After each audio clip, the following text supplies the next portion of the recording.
अस्सलाम वालेकुम YouTube family, कैसे हैं आप सब। उम्मीद करती हूँ आप सब ठीक ठाक होंगे और बहुत ज़्यादा खुश होंगे। जी, आज की वीडियो में हम बात करेंगे नज़रपात के बारे में कि बच्चों को नज़रपात से कैसे बचाया जा सकता है, इसके लिए कौन कौन से तरीके हैं और बच्चों की नज़र कैसे उतारी जा सकती है, कौन कौन सी चीज़ें यूज़ की जाती हैं। तो आज की वीडियो में मैं आपको सारा प्रोसेस बताऊंगी कि मैं अपने बच्चों की नज़र कैसे उतारती हूँ।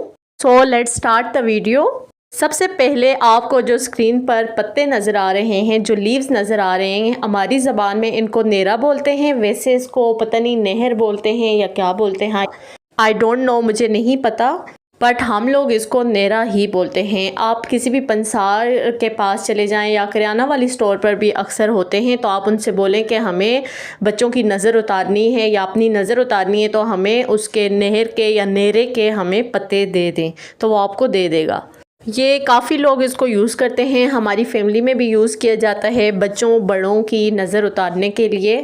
ये नेरे के पत्ते बहुत ज़्यादा अच्छे होते हैं। देखें जी, नज़र तो बरहा के आपको पता है नज़र लगती है, चाहे छोटे की लगे बड़े की लगे, जिस एज ग्रुप का मेंबर भी हो तो उसकी नज़र लगती है।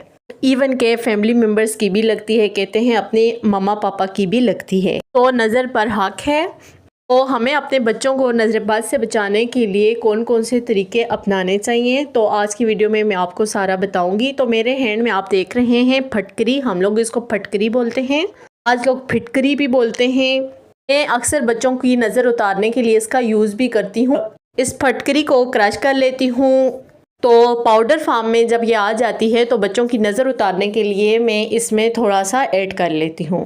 बाज़ लोग लाल मिर्चों का भी यूज़ करते हैं, बट ये कि मैं आज जो तरीका आपको बताऊंगी बहुत ज़्यादा सिंपल और आसान है। ये अजवाइन है जो आपको नज़र आ रही है। नज़र उतारने के लिए अजवाइन को बहुत ज़्यादा अच्छा समझा जाता है। इसके अलावा मैं अपने बच्चों की नज़र उतारने के लिए चीनी का यानी शुगर का इस्तेमाल भी करती हूँ। शुगर भी बहुत ज़्यादा अच्छी होती है। बच्चे बहुत ज़्यादा ज़िद्दी हो जाते हैं, छोटी छोटी बात पर रोते हैं, ज़िद करते हैं, में चिड़चिड़ापन आ जाता है। आओ या नया कपड़ा पहनाओ तो कोई भी उनको देखता है तो खुद बहुत नज़र लग जाती है, हो जाती है। तो आपने करना क्या है, आपके घर में कोई एक्स्ट्रा या रफ़ छलनी हो, जो चाय वाला पोना होता है, इसको मैंने संभाल के रखा हुआ था, ये एक्स्ट्रा था यानी थोड़ा सा ये रफ़ हो गया था, तो मैंने क्या किया, इसको रख लिया नज़र उतारने के लिए। ये बहुत ज़्यादा अच्छा तरीका है, बस आपने पोना ले लेना है। इससे ये होता है कि कोई भी मतलब आँख वगैरह नीचे गिरने का डर ख़तरा नहीं होता, क्योंकि बच्चों को हमने नज़र उतारनी होती है, बच्चों को धुआं देना होता है। तो करना क्या है, नीचे इस तरफ टिश्यू पेपर फोल्ड करके रख लेना है, ये सिंपल टिश्यू पेपर है। एंड इसमें नेरा के जो पत्ते हैं उनको मैंने छोटे छोटे करके तोड़ के इसमें डाल देना है। तकरीबन 3 से 4 पत्ते आई थिंक सो इनफ होंगे, 3 से 4 पत्ते या 3 पत्ते भी काफ़ी होते हैं, वो आप अपने हिसाब से देख लें। अगर आपकी छलनी बड़ी है तो आप थोड़ा ज़्यादा मिकदार में ले सकते हैं। मेरे पास जितनी छलनी है मैंने उस हिसाब से लेना है। तो यहाँ पे तकरीबन मैंने 2 से 3 पत्ते इसमें तोड़ के डाल दिए हैं। नेरा के जो पत्ते होते हैं बिल्कुल ड्राई होते हैं, एकदम से टूट जाते हैं। एंड अब मैंने इसमें ऐड करना है चीनी को।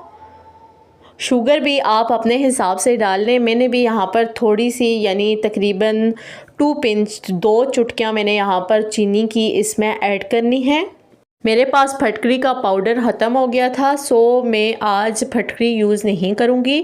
वैसे फटकरी बहुत ज़्यादा अच्छी होती है बच्चों की नज़र उतारने के लिए।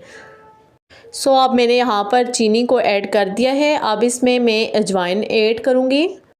अजवाइन के लिए मैंने छोटी सी स्पून रखी हुई है, ये आप देख सकते हैं। ये भी मैं अपने हिसाब से डालूँगी, अगर मुझे कम लगेगी मैं और डाल दूँगी, बट आई थिंक सो ये काफ़ी है। अब जी हमारी नज़र उतारने के लिए चीज़ें सारी रेडी हो गई हैं। छलनी ली, बीच में टिश्यू पेपर रखा, सिंपल टिश्यू पेपर, अच्छा सिंपल टिश्यू पेपर रखा, उसमें मैंने नेरा के पत्ते डाले, उसमें मैंने अजवाइन चीनी को ऐड किया। आपके पास फटकरी पाउडर है तो वो भी आप इसमें 1 चुटकी डाल लें, 1 या 2 चुटकियाँ काफ़ी होंगी। ये जो पोना होता है ना, इसमें बहुत आसानी से मतलब धुआं लग जाता है, कोई हम लोगों को ज़्यादा वो नहीं करनी पड़ती, मेहनत वगैरह नहीं करनी पड़ती। तो अब ये जी मैंने फ्लेम ऑन कर लेना है, बिल्कुल मैंने फ्लेम को लो रखना है। क्योंकि मुझे जो इस चीज़ की रिक्वायरमेंट है वो है स्मोक, धुआं। अगर मैंने फ्लेम हाई रखा तो इसने सारा जल के बिल्कुल राख बन जाना है, तो मुझे धुआं नहीं मिलेगा। सो मैंने बिल्कुल लो फ्लेम पर इसको आग लगानी है एंड आप ख़ुद देखेंगे कि इसमें से कितना ज़्यादा धुआं निकलेगा। अच्छा जी, आपको एक पॉइंट की बात बताऊं, जैसे ही आप ये चीज़ें रेडी करेंगे तो साथ साथ आपने चारकुल जो हैं सूरतुल नास, सूरतुल फलक, सूरतुल इखलास एंड सूरतुल काफिरून, ये साथ साथ आपने पढ़ना है। एंड जो आयत पढ़नी है वो भी आप सुन लें, ला हौला वला कुव्वता इल्ला बिल्ला, इधर तक आपने पढ़ना है, ठीक है। ला हौला वला कुव्वता इल्ला बिल्ला, बस इतनी सी आयत पढ़नी है और आपने ला के अपने बच्चों को साथ साथ दुआ देना है। अगर आप ज़्यादा कुछ पढ़ना चाहते हैं तो सूरतुल कौसर भी अच्छी है, और सूरतुल कौसर का भी आप तलावत कर सकते हैं। धुआं कुछ कम था तो मैंने दोबारा से स्टोव ऑन किया और इसको थोड़ा सा और जलाया, बीच में 2-3 पत्ते नेरा के और डाले मैंने। अब जी आप देख सकते हैं सही धुआं हो गया है। बस बिल्कुल आपने जलाना नहीं है, बस थोड़े से 2-3 पत्तों को आग लगे तो आपने उसको आराम आराम से फूंक मार के बुझा देना है। तो अब आप देख सकते हैं कितना ज़्यादा धुआं है। धुआं तो भाग रही है इस चीज़ से, लेकिन धुआं इतना होता है कि बच्चे के बिल्कुल मुँह के आगे ना भी लेके जाएँ तो कोई बात नहीं है, क्योंकि उसको धुआं पहुँच जाता है, पूरे घर में धुआं फैल जाता है। तो सेम आप देख सकते हैं कि पूरे घर में धुआं फैल गया है, बच्चों तक बड़ों तक सबको पहुंच गया है। सबको नज़र बद से इंशाल्लाह निजात मिल जाएगी। अच्छा, छलनी में ना धुआं देने का बहुत बड़ा फ़ायदा ये कि इसमें से बिल्कुल भी जो राख होगा नीचे नहीं गिरेगा और आप इजीली पकड़ के, यानी इसको आप इजीली दस्ते से पकड़ के तो दे सकते हैं। तो ये थी जी मेरी आज की वीडियो। अगर आपको अच्छी लगी हो तो वीडियो को लाइक शेयर ज़रूर कीजिएगा। चैनल पर फर्स्ट टाइम है तो सब्सक्राइब कीजिएगा। मिलते हैं अपनी नेक्स्ट वीडियो में, तब तक के लिए अल्लाह हाफिज़।